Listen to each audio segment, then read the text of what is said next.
Hi, everybody. Welcome to the new episode of Footy with Chudy. I'm your host, Chudy. We're here to talk about the quarterfinals of the World Cup. It is big boy time, squeaky bum time. The big teams are in there. We have Morocco representing Africa. It's Argentina versus Netherlands, Croatia, Brazil, France, England, and the aforementioned Morocco versus Bruno Fernandes's Portugal. We're going to talk about each game and predict who the winner is going to be. I believe everybody was pretty accurate with their previous predictions of the round of 16. That was rather easy, except for the Portugal versus Swiss game, where most of us assumed that Swiss was going to pull a surprise. Someone picked Senegal over England. I'm the person who did that. He canceled out his good deed with a very crazy call. But here we are. And we're going to start with the first game, Netherlands versus Messi's Argentina. I'm going to start with Aminu, since he's the predictor now. What do you think is going to go on in this game? And tell us how you feel about both teams based on the teams they've played so far and the games they've had so far. I think out of the two teams, the Netherlands have been more steady.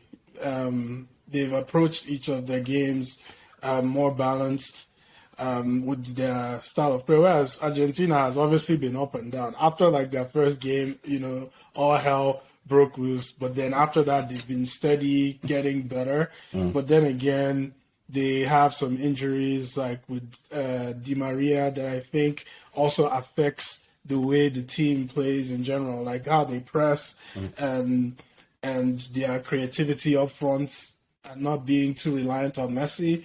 So I think that might be an issue. I don't know how serious his injury is.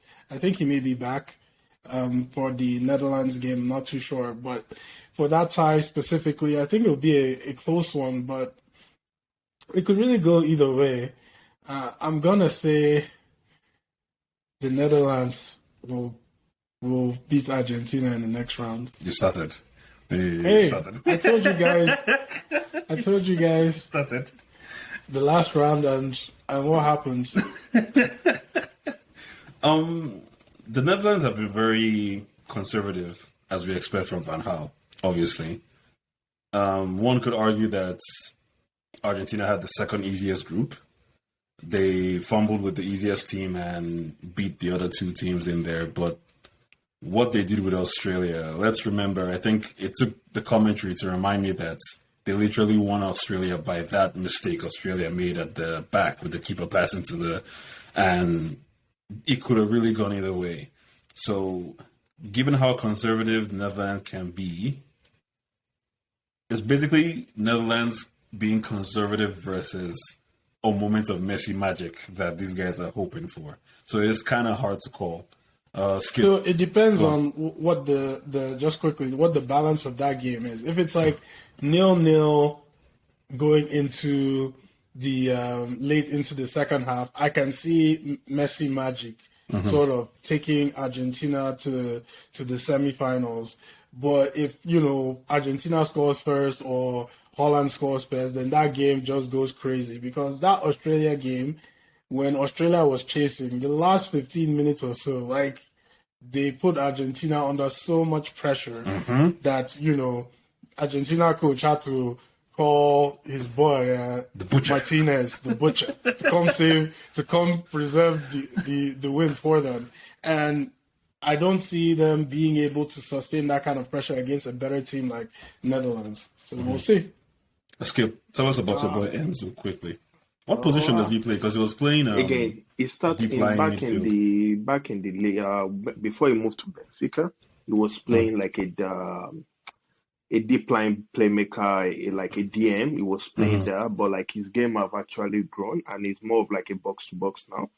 And I don't personally think he will want to go back to being just a DM, although he can get the job done. But that's another conversation for another day. So, but I believe Argentina will win. Are you there? I think we're losing you. Hello, yeah, I can hear you. You can? Okay, yeah, go on. You said you think Argentina will win. Why? Quick. Yeah, I can hear you. Yeah, I can hear you. Yo, I can hear you. I was able to hear you all through. So that's why I'm I can hear you. Yeah. Okay, go on. So like I believe Enzo like is a good midfielder. Like I really rate him highly. But the problem with Argentina is not their midfield. They need to sort out their attack, and the right person to partner Messi up. They need to figure that out. And yeah, that's just it. I've been really impressed with their defense, and I'm going to pick them to beat the Netherlands. Basically, basing that on like Messi, because Messi is getting to semi-final. I don't care how they're going to do it. Messi is going to get to the semi-final. Not depending on who they meet there, then we can do that. But Enzo is a very good footballer, and yeah. And again, people are calling. I believe he's on the same level with Bellingham. So yeah. I think we have to see more of Enzo. I think it's one of those things that because people watch the Premier, not the Premier League, they watch BVB more. They really don't know much about him. Kachi, what do you think is going to go down in that game? I think for me in this game, I'm going to go against a lot of the Messi people that want to see him in semi-finals. I actually think the Netherlands, they're not a team I've watched, but I've closely studied them, and these guys' defense is actually solid. They've conceded only 2 goals this whole tournament. These guys are solid. Memphis seems like he's back on form, and the future Man U striker Gakpo is doing his thing. So I think for me, I foresee a situation where Netherlands wins a tight 1-0 or like 2-1. For me, I don't think Messi has carried these guys all his career. I think this will just be a step too far for them. So I think this is where Messi's World Cup ends and Netherlands goes on to the next stage. No, wow. With Lautaro missing a gilt edge chance, of course. He needs another as he does a Higuain-esque chance. Moments. But Lautaro doesn't start. He shouldn't be starting for that team. The front three should always be Messi, the Man City striker, and Di Maria. Alvarez. Yeah, Alvarez and Di Maria. That should be the front three. And like the regular midfield, the midfield that started like the last game. And I've been really impressed with Argentina defense. Like they've been really solid. I've been impressed with them. So yeah. Romero scares me, man. I can't even lie. Romero scares the hell out of me. Every time I see him there, Argentina lets a policeman from Saudi Arabia come and score 2 goals on them. Nah, bro. We're not going to do that. Not to mention Australia, like if they had better forwards, we're talking about the Australia game. No, wait. We're talking about the Australia game. Before that game, we're saying, no, the game should have been 2-2, right? But before that game, before we say the game should have been 2-2, the game should have been 4-1. Don't let us forget about that. We're not talking about that. The game should have been 4-1, dead over. So when we were going to talk about it being 2-2, again, those chances Argentina have, they will score it on another day. You can't be like, oh, they will miss it. So the game should be over. That's always misses, though. That's the point. That's the worry. He always misses chances. But again, if you look at the game, right? After they were winning 2-0 at some certain level, they subbed some player out and they were like, oh, they're comfortable then. He nearly, the game when they turned on his head and all that. So if we're looking at it, I think Argentina was comfortable until they started making the sub, to feel as if they've done something and the game nearly went the other way. So, yeah. Okay. You have Netherlands? I forget. Netherlands, yeah. Netherlands. Kachi has Netherlands. Skip has Argentina. This is actually a close one. I'm going to hope that Argentina win, just because I really don't like Van Gaal's style of play. I'm just scarred by it. I don't like the whole. I don't know. I'm all for defense. It's perfect for international football. It is. It's perfect for tournament football. Nobody's going to remember. At the end of the day, we just win your game, right? That's the thing. But it's quite boring to watch. Come on, Mourinho. Hey, don't go there. We'll move on to Croatia versus Brazil. I'll start with Kachi this time. What do you think is going to go down in this game? I think the Samba boys will go matching on for this one. I expect, obviously, it won't be as easy as what they were doing against South Korea, but I expect Brazil to come through. I would say a 2-0 win for Brazil because man, their midfield is solid. Like Casemiro, I still can't believe he signed Casemiro. Sorry to interrupt you. His name is Casapirlo. Please, you gotta correct that. Casapirlo. Are you seeing these guys' passes? Yeah. Are you seeing? Oh. And I mean, Richarlison now is just like my guy has turned to prime R9. Ronaldo. Richardson have always been this good. It's just that some of you were underrating him because he played for them. Everton. Conte does not use the bro well. Tottenham. I remember someone saying they will never sign Richardson in the chat for 20-30 million. I remember that. So, I think Chudy is the one that said that. Relax. Go on, Kechi. So I think for me, Brazil should eat their food. It should be 2-0. It won't be an easy win because Croatia will grind you down. But I think in midfield, Modric alone will not be able to. He'll be outmanned by Kovacic. Leave Kovacic. Like Modric is the guy that pulls the strings in there. Like he will be outmanned by Casemiro and the other Brazilian bros in the midfield. So I expect Paqueta or Fred. Most likely Paqueta at this point. So I expect Brazil to win for sure. Aminu. This one, I think it's a Brazil win for me as well. I think, Casemiro has really been holding it down for Brazil. And, that goal he scored against Switzerland was a worldie. And then he got carried away. And then he tried another shot again in the last game. And it just went into the stands. Yeah, I'm trying to dance too, man.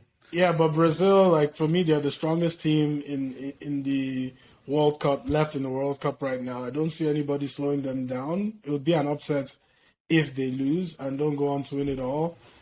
I can't see Croatia beating Brazil, especially since they barely managed to survive Japan. I know Japan beats Germany and Spain, and we're having a good World Cup. I actually picked them to beat Croatia, and that didn't happen. But I think this would be a pretty straightforward win for Brazil. Skip. I'm going to say Brazil. I don't think it should be a tough game for them because the way they control the game. I don't think they will win the World Cup, but I just believe they are going to be too strong for Croatia. And also the extra time will not help Croatia because both of their midfielders, Kovacic is injured, he's playing with one leg, and then you have Modric, which is 45. So, goodness. I don't think Croatia have a chance. So Brazil. I was saying that there's nobody worried about how Croatia can actually control and slow down the game with their midfield experience and passing. At the end of the day, you have to worry about Modric, Brozovic, and Kovacic in the middle. And I don't know why Perisic is he never ages. When he goes to play for Croatia, he becomes 25 again. He's heading, shooting, crossing with both feet. I think we're over hyping Brazil and kind of underestimating Croatia, which, as we've seen in this World Cup, can come back to haunt you if you just go ask Canada about that. And Skip is appearing twice for some reason. Go on, Well, I mean, how are they going to? I think Brazil can play fast or slow. How are they going to handle Neymar? How are they going to handle Vinicius Jr. or the Arsenal bro when he comes off the bench? Or Rafinha. Or Rafinha on the right. Or Anthony when he comes on. Brazil have a lot of technically good players, but also very creative players. So they're the type of team that, they can play fast, they can play on the counter, but they can also play against a low block if you are sitting deep as well. Mm-hmm. That's why I just don't see how Croatia is going to live with their front line. Not to mention their midfield is also pretty strong. If there's anything, their defense, Thiago Silva and Silva hasn't been. It's just their left backs and right backs I'm worried about because I think Marquinhos and Thiago Silva are decent, right? I think they are all right, but I think in defense they could be shaky in defense, but so far it hasn't been the case because of how much Brazil controls the game already. So slowing it down wouldn't be enough to win the game for me. But if you look at Croatia, right, they are not even great in the attack. So Brazil don't have to really worry or focus on be worried or be concerned about Croatia attack. They have nobody there, so that defense will be okay. With Thiago Silva experience and Marquinhos being Marquinhos, so I think they will be okay. To be honest, I think Croatia will just be another Japan. To be fair. All right, let's go on to the game I'm most terrified about: England versus France. Jesus. Skip, do you want to take us through this one? What do you think is going to happen? Yes. First of all, I'm conflicted on this. So I want France to win, but I think England are going to win. So that's just, I think England are going to win, and I just think, but I want France to win. I hope France win. But yes, the problem is going to be the France midfield. I don't think Tchouaméni is good enough to play at that level yet. And Rabiot is in form, but Rabiot is not going to command the midfield. But Tchouaméni is not at that stage yet. He's a good player. He will be a great player, but I just don't think, I don't think it's good enough. But and also, if you look at, I believe Griezmann will be the difference maker in that game. If Griezmann is like on fire, France is going to win. And the main guy in that team for England will be Rice. If Declan Rice plays well, I think England will be okay. I don't want England to be okay. So if Declan Rice does play well, England will be okay. But apart from that, I see England winning it, but I would say I want France to win. So that's that. Amina, what do you think? Ooh, this one is a tight one. I do think if we go man for man, there's a good case to be made that England actually has a better squad than France, right? Like they definitely have a better midfield, even with 50-year-old Hendo in there. Jude Bellingham has been, balling out. Like even when he doesn't assist, he has the hockey assist, like the assist of the assist. Carrick sentence. Yeah. So and Rice has actually been holding it down as well. So England has a better midfield. They have a better forward line as well. I do think Saka hasn't played to his potential yet, but we know who he is and how good he can play on his day. So that's another player to watch out for. And obviously Rashford or Foden on the left will definitely be problems for France. Having said that, they do have a coach by the name of Southgate. So I don't know if we'll now see Saka playing in left wing back. No. Or if he's going to play with a back four or a back five, right? If this guy can coach, if he has half a brain for coaching, it's funny you bring up Saka. Saka is the key to winning this game because Theo Hernandez likes to drift forward. So if he just leaves, if he leaves Saka open, bro, that's it. I feel like that's how they're gonna score. Because Theo likes to go and Saka's just gonna chill. All right. L1 triangle. Send that ball, and Theo is not there and he cuts in left foot and finesses. That's what I envision. But go on, you were gonna say something. Sorry, I interrupted. I agree with what you just said. And like I said before, there's a good case to be made that man for man, England has a better squad all over the pitch from front to back, except with some key areas like with Mbappe, for instance. And Mbappe right now is looking like the player of the tournament. He has the most goals, so I don't see England keeping him out. So it really depends on how Southgate approaches this game. And to me, I suspect he's going to go back to being Southgate and he'll play a back five, and therefore France will win it. Kashi. I think for me, this is where Southgate needs to grow some balls, in my opinion. Pardon my language. But I think this is where he needs to be brave and trust the guys that he has. He has Phil Foden. Like, down that wing, he has Phil Foden, which I think Phil Foden should definitely start over Rashford. He also has Saka. And that Theo Hernandez guy tends to drift away. But I also think he needs to tell Phil Foden, just keep running, keep running at Kunde, because I think Kunde is on the On the right. Yeah. Just keep running at this bro. Once you get this guy on a yellow card. So I think the England midfield is solid. I think this is the one game where France regrets not having N'Golo Kante, because what they would have done is just probably put N'Golo Kante on Bellingham and stop that supply. But I think what Southgate needs to do going into this game is he needs to stop the supply into Mbappe. You stop the supply into the Mbappe, you will nullify France. That's what I honestly think.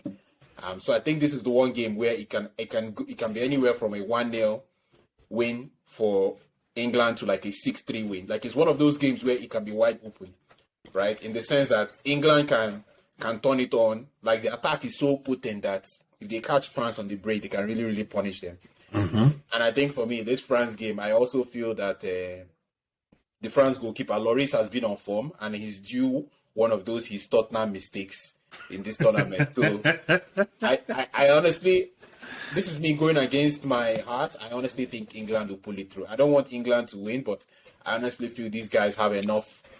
Except if Southgate shoots himself in the foot and goes to a back five, to me, he should play. But what do you guys think? Do you really think Lucio is keeping Dembele quiet? Do you think Maguire and Stone are keeping Giroud quiet? Yes. You think I think Maguire and Stones can keep Giroud quiet. Okay. I think Dembele tends to, if there's a definition of shooting himself in the foot, Dembele is that guy. True. Defenders don't hold Dembele; he holds himself. He kind of like dribbles, and it's a throw. And you're like, what happened? It doesn't play simple. It doesn't play simple.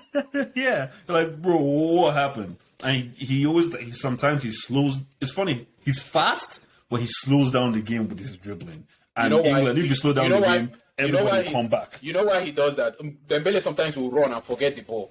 He will run faster than the ball. But if you look at somebody like Saka, the ball is always within his Fel's control. Or somebody like Phil Foden, the ball is always within their control, that they can change directions either way. But Dembele, you already know what's going to do. He's on the right, he will always cut it back. Always. This bro will always cut it back. And by the time he cuts it back, England has already regrouped. Everybody's regrouped. We're like, all right, we're ready for the cross. But the one thing I do like about Dembele is he actually provides proper width, right? He's not like an inverted winger that always wants to cut inside, like you said. Like he can actually just go down the byline and put a cross in. And I think, that's some of the things that Giroud has been feasting on. So I think it really comes down to Southgate. If Southgate, plays a proper team in proper positions, they have a good chance. But if he plays a back five, France will win that game. So, Kachi, I don't think you answered the question. My answer is England is going to win. Hi. It'll be a hard-fought win, but England will win. England, this thing might come home, guys. England. Nah, I'm not about to make that prediction coming home, but this game, England will win this game. Let's take it game by game for England. If England wins this game, I think it's fair to say they can beat Morocco or Portugal. And they're in the finals. Like, just like that, they're in the finals. Like, what the... But then they're in the finals playing the Samba boys of Brazil. Bro, these guys are... hey. Beat them like a drum. Richarlison on Maguire. It would be a punishment. Please do it. All right. So you say England. You say England. France. You say France. Skip, you said England. I'm so scared of it. You guys, before this tournament started, I told you guys I'm so scared of England. I think England can beat France. I predict a 1-0 win. I feel like England can beat France. If they score early, I think France can come back 2-1. If they score like just before halftime or at the beginning of second half, I think it will end 1-0 and England will win. Like, England can shut these guys out. They will frustrate Mbappe. They can shut them out. It's not Richarlison. Rice and Calvin Phillips and who else do they have? And Bellingham. Stay in front of Maguire and Stones. Just stay. 5 of you, just stay there. Just stay there. And Kyle Walker can match. Yeah. Can Walker can match Mbappe for pace. For pace, yeah. So now what? Now what? You'll be trying, we'll hit you on the counter attack. Now what? Nah, it's scary. Anyway, we gotta go to the next one. Morocco, Portugal. So we have virtually the best defense versus the best attack on this one. Morocco is hard to score against. I'm gonna go the easy route and say If Ronaldo doesn't start, Portugal wins. If Ronaldo starts, Morocco wins. So it's subject to starting. I mean, what do you think? I don't think this is up for debate. Portugal are going to win. Let's just forget about it. Let's keep it real. What I saw with those guys today, how fluent. But what you saw is because Ronaldo didn't start. Again, whatever you want to say, it is what it is. But the way these guys were moving the ball, the way they were moving, interchanging position, and moving. But again, if Morocco decide to defend, these boys can shoot. Don't let us forget, this is not Spain. They have 15 years old in their midfield. These are grown men with good technique, great technical ability. They can actually shoot. So don't let us forget about that. I think Portugal. I just think Portugal. Except if their coach go out and select like a complete new 11. So That's yeah, what I'm saying. Ronaldo. If Ronaldo starts, he ain't moving like that.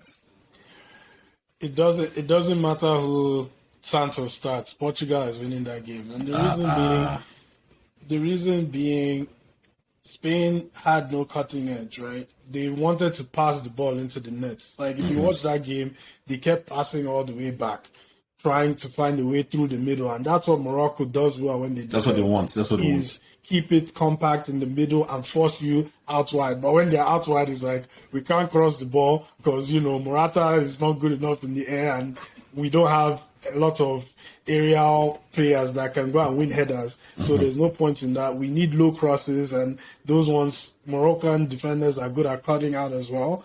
So they always ended up going backwards for the most part. Till the second half, when Morocco moved up a little bit, they started to find a little bit of spaces in behind as well. I do think that is the kind of game that you probably want to play CR in, just for his aerial ability. You need like a target man in that game where you can just cross the ball into the box and let him go try and make something out of nothing. Because if you try and play through them, it's going to be difficult to do that because of the way they're set up, right? And on the Moroccan side of things, I'm really happy another African team made it to the quarterfinals. That's a big deal. However, they are a team. They're a team that is, they play exclusively on the counter, and even though they are good, they have good transition moments. For the most part, they are sloppy on the ball. Like the amount of turnovers I saw in this game, even Spain too. Like they got infected. Like everybody's just giving the ball away anyhow, right?